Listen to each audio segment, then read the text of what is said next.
മുതൽ നോഹ വരെ ആദത്തിൻ്റെ വംശാവലി ഗ്രന്ഥമാണിത്. ദൈവം മനുഷ്യനെ തൻ്റെ സാദൃശ്യത്തിൽ സൃഷ്ടിച്ചു. സ്ത്രീയും പുരുഷനുമായി അവരെ സൃഷ്ടിച്ചു. അവിടുന്ന് അവരെ അനുഗ്രഹിക്കുകയും മനുഷ്യൻ എന്ന് വിളിക്കുകയും ചെയ്തു. ആദത്തിന് 130 വയസ്സായപ്പോൾ അവൻ്റെ സാദൃശ്യത്തിലും ഛായയിലും ഒരു പുത്രൻ ജനിച്ചു. ആദം അവന് സേത്ത് എന്ന് പേരിട്ടു. സേത്തിൻ്റെ ജനനത്തിന് ശേഷം ആദം 800 വർഷം ജീവിച്ചു. അവന് വേറെയും പുത്രന്മാരും പുത്രിമാരും ഉണ്ടായി. ആദത്തിൻ്റെ ജീവിതകാലം 930 വർഷമാണ്. അതിനുശേഷം അവൻ മരിച്ചു. സേത്തിന് 105 വയസ്സായപ്പോൾ എനോഷ് എന്നൊരു പുത്രനുണ്ടായി. എനോഷിൻ്റെ ജനനത്തിനു ശേഷം സേത്ത് 807 വർഷം ജീവിച്ചു. അവന് വേറെയും പുത്രന്മാരും പുത്രിമാരും ഉണ്ടായി. സേത്തിൻ്റെ ജീവിതകാലം 912 വർഷമാണ്. അവനും മരിച്ചു. എനോഷിന് 90 വയസ്സായപ്പോൾ കെയ്നാൻ എന്ന പുത്രനുണ്ടായി. കെയ്നാൻ്റെ ജനനത്തിന് ശേഷം എനോഷ് 815 വർഷം ജീവിച്ചു. അവന് വേറെയും പുത്രന്മാരും പുത്രിമാരും ഉണ്ടായി. എനോഷിൻ്റെ ജീവിതകാലം 905 വർഷമാണ്. അവനും മരിച്ചു. കെയ്നാന് 70 വയസ്സായപ്പോൾ മഹലലേൽ എന്നൊരു മകനുണ്ടായി. മഹലലേലിൻ്റെ ജനനത്തിന് ശേഷം കെയ്നാൻ 840 വർഷം ജീവിച്ചു. അവന് വേറെയും പുത്രന്മാരും പുത്രിമാരും ഉണ്ടായി. കെയ്നാൻ്റെ ജീവിതകാലം 910 വർഷമായിരുന്നു. അവനും മരിച്ചു. മഹലേലിന് 65 വയസ്സായപ്പോൾ യാരെദ് എന്ന മകനുണ്ടായി. യാരെദിൻ്റെ ജനനത്തിന് ശേഷം മഹലേൽ 830 വർഷം ജീവിച്ചു. അവന് വേറെയും പുത്രന്മാരും പുത്രിമാരും ഉണ്ടായി. മഹലേലിൻ്റെ ജീവിതകാലം 895 വർഷമായിരുന്നു. അവനും മരിച്ചു. യാരെദിന് 162 വയസ്സായപ്പോൾ ഹെനോക്ക് എന്ന പുത്രനുണ്ടായി. ഹെനോക്കിൻ്റെ ജനനത്തിന് ശേഷം യാരെദ് 800 വർഷം ജീവിച്ചു. അവന് വേറെയും പുത്രന്മാരും പുത്രിമാരും ഉണ്ടായി. യാരെദിൻ്റെ ജീവിതകാലം 962 വർഷമായിരുന്നു. അവനും മരിച്ചു. ഹെനോക്കിന് 65 വയസ്സായപ്പോൾ മെത്തുശലഹ് എന്ന മകനുണ്ടായി.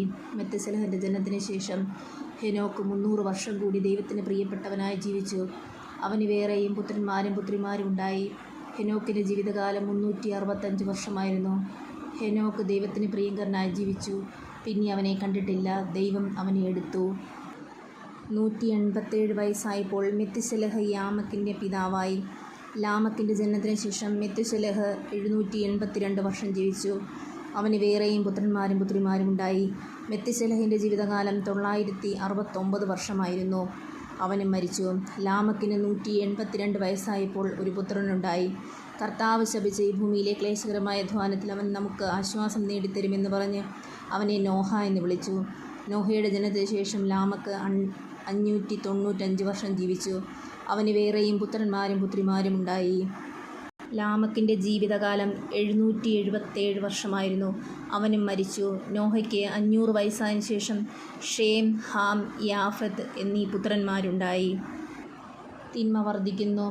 മനുഷ്യർ ഭൂമിയിൽ പെരുകാൻ തുടങ്ങുകയും അവർക്ക് പുത്രിമാർ ജനിക്കുകയും ചെയ്തപ്പോൾ മനുഷ്യപുത്രിമാർ അഴകുള്ളവരാണെന്ന് കണ്ട് ദൈവപുത്രന്മാർ തങ്ങൾക്ക് ഇഷ്ടപ്പെട്ടവരെയെല്ലാം ഭാര്യമാരായി സ്വീകരിച്ചു.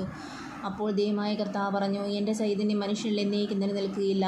അവൻ ജഡമാണ്. അവൻ്റെ ആയുസ്സ് 120 വർഷമായിരിക്കും. ദേവപുത്രന്മാർ മനുഷ്യപുത്രിമാരുമായി ചേരുകയും അവർക്ക് മക്കളുണ്ടാവുകയും ചെയ്തിരുന്ന അക്കാലത്തും പിന്നീടും ഭൂമിയിൽ അതികായകന്മാർ ഉണ്ടായിരുന്നു. അവരാണ് പുരാതന കാലത്തെ പ്രസിദ്ധിയാർജിച്ച പ്രബലന്മാർ. ഭൂമിയിൽ മനുഷ്യൻ്റെ ദുഷ്ടത വർദ്ധിച്ചിരിക്കുന്നെന്നും അവൻ്റെ ഹൃദയത്തിലെ ചിന്തയും ഭാവനയും എപ്പോഴും ദുഷ്ടത മാത്രമാണെന്നും കർത്താവ് കണ്ടു. ഭൂമുഖത്ത് മനുഷ്യനെ സൃഷ്ടിച്ചതിൽ കർത്താവ് പരിതപിച്ചു. അതവിടുത്തെ ഹൃദയത്തെ വേദനിപ്പിച്ചു. കർത്താവ് അരുളിച്ചെയ്തു, എൻ്റെ സൃഷ്ടിയായ മനുഷ്യനെ ഭൂമുഖത്ത് നിന്ന് ഞാൻ തുടച്ചു മാറ്റും. മനുഷ്യനെയും മൃഗങ്ങളെയും ഇഴജന്തുക്കളെയും ആകാശത്തിലെ പറവകളെയും ഞാൻ നാമാവശേഷമാക്കും. അവയെ സൃഷ്ടിച്ചതിൽ ഞാൻ ദുഃഖിക്കുന്നു. എന്നാൽ നോഹ കർത്താവിൻ്റെ പ്രീതിക്ക് പാത്രമായി. ഇതാണ് നോഹയുടെ വംശാവലി. നോഹ നീതിമാനായിരുന്നു. ആ തലമുറയിലെ കറയേറ്റ മനുഷ്യൻ. അവൻ ദൈവത്തിൻ്റെ മാർഗത്തിൽ നടന്നു. നോഹയ്ക്ക് 3 പുത്രന്മാരുണ്ടായി. ഷേം, ഹാം, യാഫത്ത്. ദൈവത്തിൻ്റെ ദൃഷ്ടിയിൽ ഭൂമിയാകെ ദുഷിച്ചതായി തീർന്നു. എങ്ങും അക്രമം അണവാടി. ഭൂമി ദുഷിച്ചതുപോലെയെന്ന് ദൈവം കണ്ടു. ലോകത്തിൽ മനുഷ്യരെല്ലാം ദുർമാർഗികളായി. നോഹയുടെ പെട്ടകം. ദൈവം നോഹയോട് അരുളിച്ചെയ്തു, ജീവിതകാലങ്ങളെല്ലാം നശിപ്പിക്കാൻ ഞാൻ നിശ്ചയിച്ചിരിക്കുന്നു. അവർ മൂലം ലോകം അധർമ്മം കൊണ്ട് നിറഞ്ഞിരിക്കുന്നു. ഭൂമിയോടുകൂടി അവരെ ഞാൻ നശിപ്പിക്കും. ഗോഫർ മരം കൊണ്ട് നീ ഒരു പേടകമുണ്ടാക്കുക. അതിൽ മുറികൾ തിരികുക. അതിൻ്റെ അകത്തും പുറത്തും കീലു തേയ്ക്കണം. ഇങ്ങനെയാണ് അതുണ്ടാക്കേണ്ടത്. 300 മുഴം നീളം, 50 മുഴം വീതി, 30 മുഴം ഉയരം. മേൽക്കൂരയിൽ നിന്ന് 1 മുഴം താഴെ പെട്ടകത്തിനൊരു ജനലും വശത്തൊരു വാതിലും വയ്ക്കണം. താഴെയും മേലെയും നടുവിലുമായി 3 തട്ടായി വേണം പെട്ടകമുണ്ടാക്കാൻ. ഭൂതലത്തിലെല്ലാം ഞാനൊരു ജലപ്രളയം വരുത്താൻ പോകുന്നു. ആകാശത്തിന് കീഴെ ജീവശ്വാസമുള്ള എല്ലാ ജഡവും ഞാൻ നശിപ്പിക്കും. ഭൂമുഖത്തുള്ളതെല്ലാം നശിപ്പിക്കും. എന്നാൽ നീയുമായി ഞാൻ എൻ്റെ ഉടമ്പടി ഉറപ്പിക്കും. നീ പെട്ടകത്തിൽ കയറണം. നിൻ്റെ കൂടെ നിൻ്റെ ഭാര്യയും പുത്രന്മാരും അവരുടെ ഭാര്യമാരും എല്ലാ ജീവജാലങ്ങളിൽ നിന്ന് ആണും പെണ്ണുമായി ഈ 2 എണ്ണത്തെയും നീ പെട്ടകത്തിൽ കയറ്റി സൂക്ഷിക്കണം. എല്ലാ ഇനം പക്ഷികളും മൃഗങ്ങളും ഇഴജന്തുക്കളും സംരക്ഷിക്കപ്പെടേണ്ടതിന് ഈ 2 എണ്ണം നിൻ്റെ കൂടെ വരട്ടെ. നിനക്കും അവയ്ക്കും ആഹാരത്തിനു വേണ്ടി എല്ലാത്തരം ഭക്ഷണവും ശേഖരിച്ചു വയ്ക്കണം. ദൈവം കൽപ്പിച്ചതുപോലെ തന്നെ നോഹ പ്രവർത്തിച്ചു.